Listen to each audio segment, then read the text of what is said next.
Allora, siamo con Renato che fin da quando era bambino è qui alle fiere di San Luca con questa giostra, con altre della sua famiglia. Allora, che cosa rappresenta questa fiera per la città di Treviso e per tutto il territorio? Buonasera, sono Renato. Questa fiera è la più importante di tutto il Triveneto. È la numero... che hai aneddoti legati a questa fiera?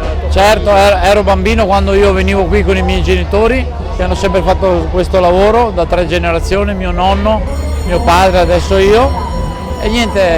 Questa fiera è la più importante del territorio e sono molto contento di esserci con la mia famiglia ora, con altre giostre che ho acquistato e sono qui presente. E fino a quando sarete qua a Treviso? Noi siamo qui a Treviso fino al giorno 21 e ogni sera operativi. Come sta andando insomma queste prime sere, a parte ieri? Ieri abbiamo aperto con la pioggia e non è andata per niente bene, però oggi la città ha risposto molto bene, c'è movimento e tutto in sicurezza, va bene. Allora un appello finale a venire alle fiere di San Luca? La tradizione vuole che alle fiere di San Luca non si può mancare, vi aspettiamo tutti per farvi divertire.